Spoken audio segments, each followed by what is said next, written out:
Greetings and welcome to the Dr. J Vlog series. It is Wednesday, April 16th, 2025, and on Wednesdays we look into emotional well-being and relationships. Today's topic, freedom via commitment. There's the long-standing trope about giving up your freedom once you get married. That's what people fear, so many. Those who eschew marriage or lifelong commitments usually talk about how they don't want to be tied down. They need to explore more about the world, about themselves, and so forth. They feel like they're losing their freedom somehow. And at one level, of course, it's daunting to imagine being someone's life partner. And many people hesitate to commit for a variety of different reasons.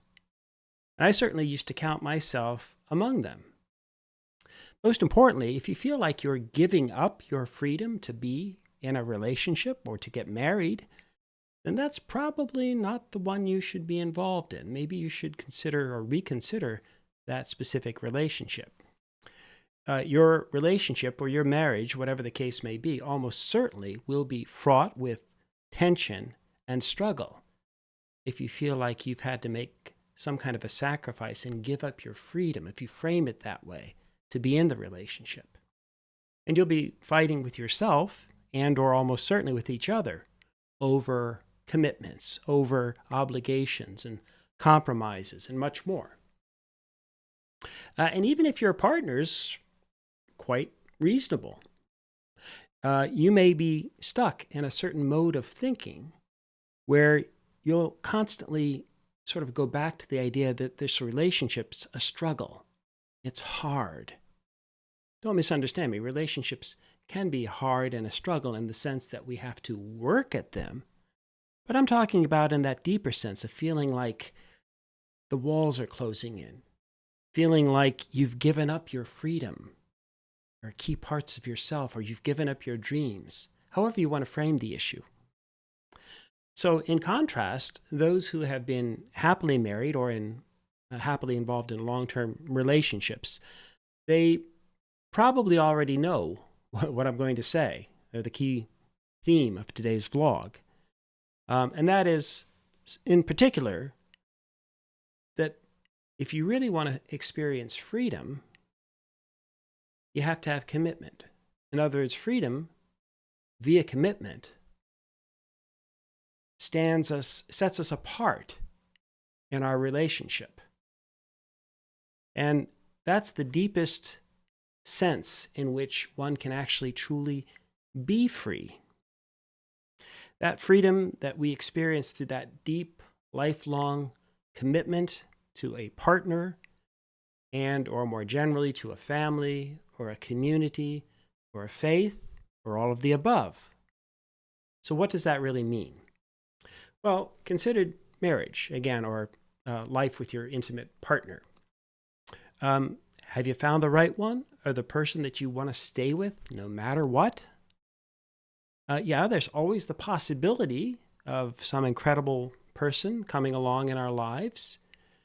And you could even imagine maybe falling in love with or wanting to spend the rest of your life with that other person. But if you're truly committed to your partner, guess what? You're freed up from ever having such longings or cluttering your mind or wasting your energy with such imaginings. Knowing that you're in a lifelong commitment and that's your deep-seated conviction and belief about yourself and about your relationship frees you up from so many other worries, so much stress. Basically allows you much greater freedom and opportunities then to achieve whatever you might hope for in life. So just as ideally you would have had parents who would have been there for life, right? We don't change parents every few years.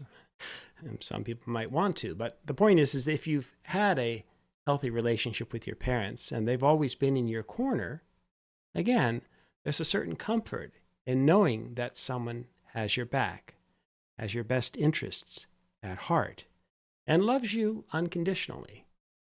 And good parents are certainly that way. And that's part of what forms for us our stable life situations and healthier emotional and relationship development later on. And if you're then able to reciprocate, and you typically will be if you've had good experiences with others in the past and with your parents or within your family, then you're light years ahead of so many other individuals and couples who struggle because they cannot see how the commitments can free them up to become who they truly would like to be and to free their energy to direct in those ways that'll make such a big difference for themselves, for their relationships and their work, and basically in every sphere of their lives.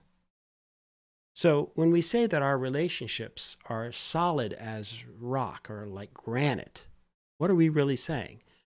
We're acknowledging that we are blessed to have a strong foundation and a solid grounding that we can stand upon no matter what the challenges that may lay ahead in life. And again, that's incredibly comforting and it's incredibly liberating. Tragically, there are many who have not had rock-solid parenting, for example, in the first place, to say nothing of rock-solid relationships or partnerships later on. And it's difficult for me to convey to anyone who has not experienced these sorts of things exactly what they're missing. And I didn't know myself until much, much later in life. But what a difference. Thus, being in a lifelong marriage or partnership actually means, to my way of thinking, total liberation, at least in all the important ways and the different spheres of life. So freedom via a lifelong or a permanent commitment to a special partner means knowing that there's someone who will be there to pick me up, for example, when I stumble. And so I can still race forward pursuing my passions. And at the same time, freedom via commitment means that I have someone also there to remind me of my past stumblings and whom I can trust to give loving advice about new possibilities or new directions.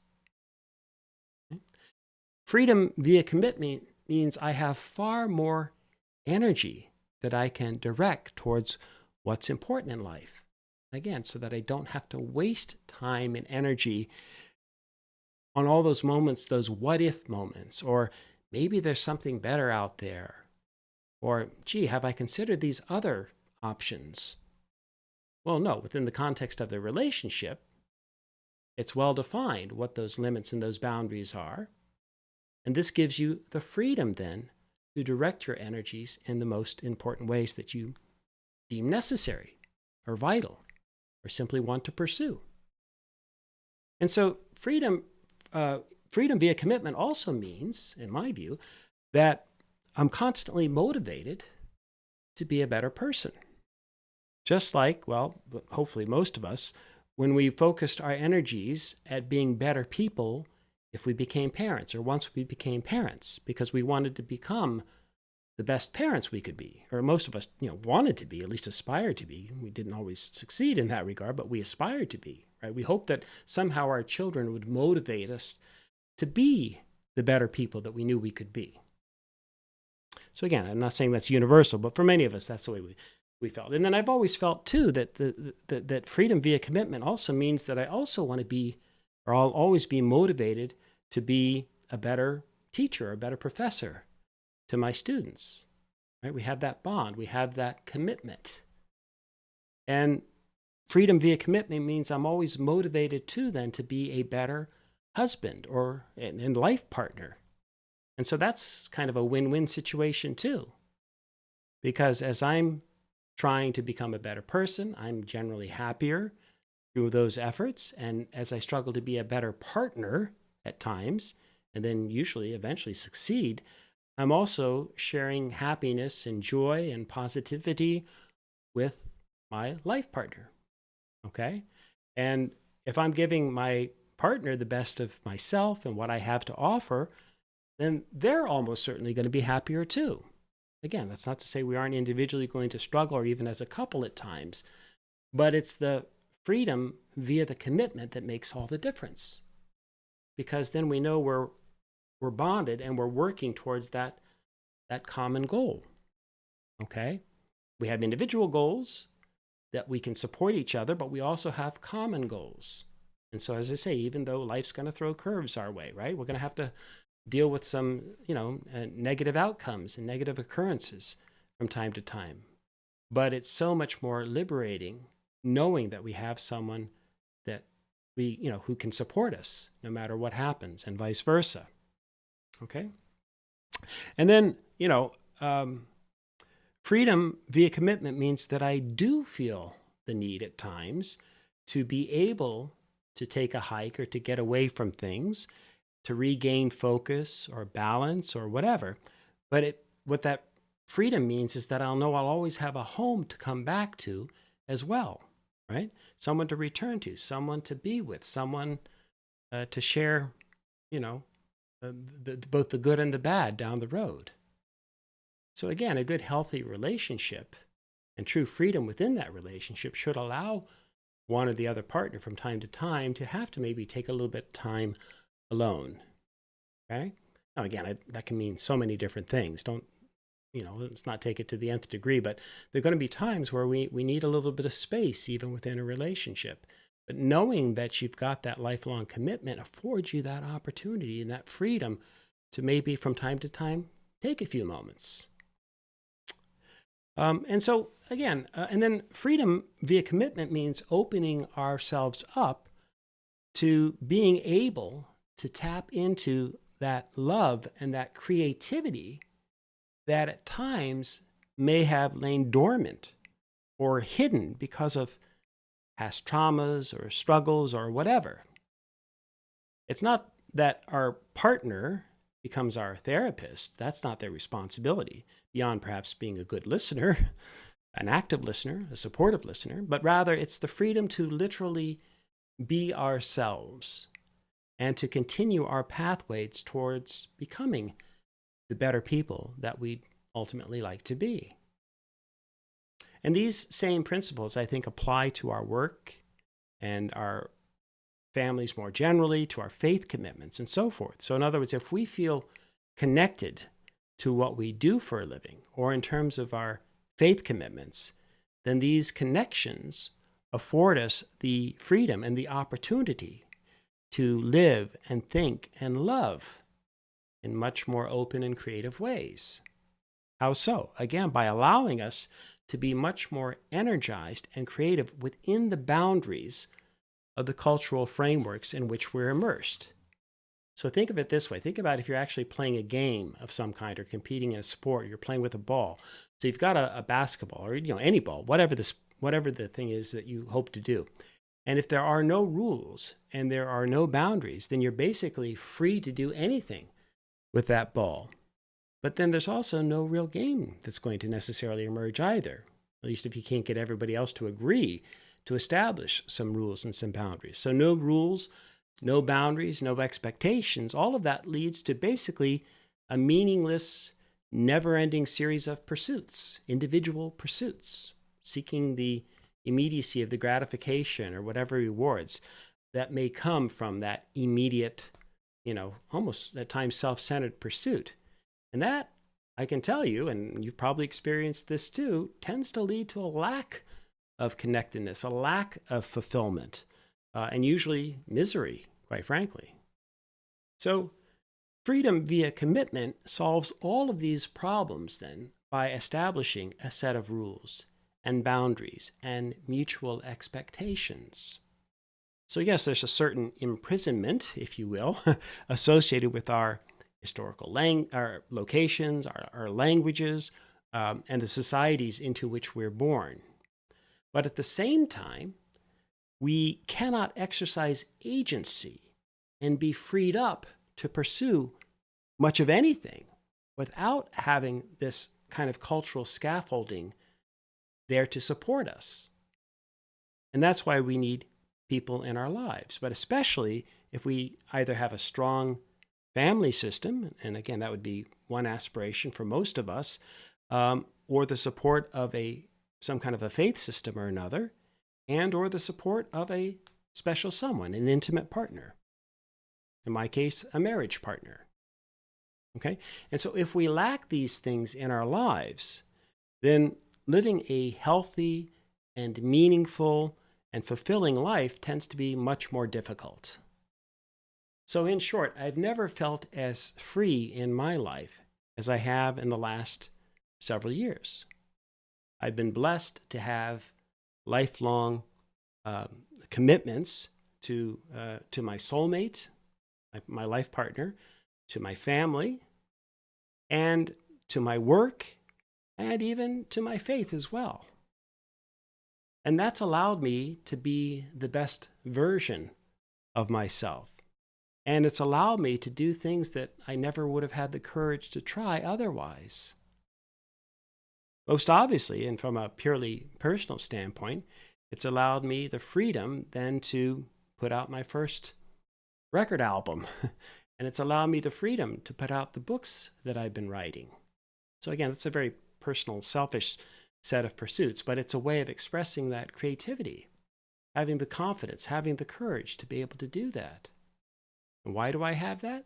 Because I'm liberated by knowing where my commitments lie, by knowing that there's one person that I want to spend the rest of my natural life with as a life partner, and a set of 5 young men and their partners in their lives, whatever directions they may be heading, and then other members within our family sphere, and within the context of my little world in terms of the teaching that I do and the other types of obligations. All of this frees me up to be able to direct my energy in the different ways and in the positive ways that I find value in. And that's very different than wandering aimlessly from one relationship to the next or one commitment to the next, and without having any direction or any cogent, coherent life plan or journey. Again, I don't know where the destination ultimately leads, but I have the freedom to enjoy this journey in ways that I never imagined previously. Why? Because I have freedom via commitments. Okay? And just in contrast, I can understand that people are going to struggle at times with commitments. We all do, or we all have. And there's going to be troubling or difficult relationships along the way too. And there may be good reasons, if you will, for not being in certain relationships or commitments. And that's part of our challenge, right? Is to figuring that out as we go. So, for example, someone close in our family sphere, and I won't mention who, and I won't give too many specifics, but they recently talked to me about having been in a longer-term relationship, but that their partner never really wanted to get too serious and even avoided kind of really getting involved with the family and so on. And the partner conveyed, in essence, that they wanted to keep their options open. And I told the family member, well, that didn't sound like a very healthy relationship, to which they responded, no, it really wasn't. They knew. And they went on to say that person, their partner, or now ex-partner, didn't really want to, talk about them openly to their family or friends. And I remember thinking, well, that's odd. Then that's really being cloistered and almost imprisoned in a relationship. So how do you know then that you're not imprisoned in a relationship, that you have freedom within that relationship? Well, there are many indicators, but let me just state up front, I think the simplest way to think about this is that if you're in a relationship and a commitment where you're liberated, then you're going to feel free to shout from the mountaintops and announce that, yeah, that's my partner. Unabashedly. You'd proudly joke with people, well, most people wear one wedding ring to honor their marriage, but then I wear 2, if you can see that or not. I wear 2 because I love my partner twice as much as when we first got married. Now, I say that as a joke, but it's actually also true. In other words, and maybe that's the best way to know in shorthand without making this vlog too much longer. That's how you'll know that you're free via your commitment. In other words, you wouldn't say, I love my partner just as much as the day we got married. Really? In other words, hasn't your love grown since you got married? Don't you love your partner more, much more than when you got married? Or don't you ideally love your partner more and more every day? Just like compound interest in your lifelong investment in each other should grow. So yeah, love grows. And as our love grows, so too does our freedom. And that's, in my view, what you can really count on in this life. That's the type of freedom that you can really count on. Right? So you have to invest continually in that love, but it's going to grow quite naturally. Why? Because you know, not just cognitively, but in your heart and in your soul, that that's your life commitment. That's what you're committed to doing and being. Okay. Anyway, until next time, may you and yours continue to create peace in your lives and nurture love in your hearts. And as ever, dole out hugs in abundance to those that you love and beyond. We'll see you soon.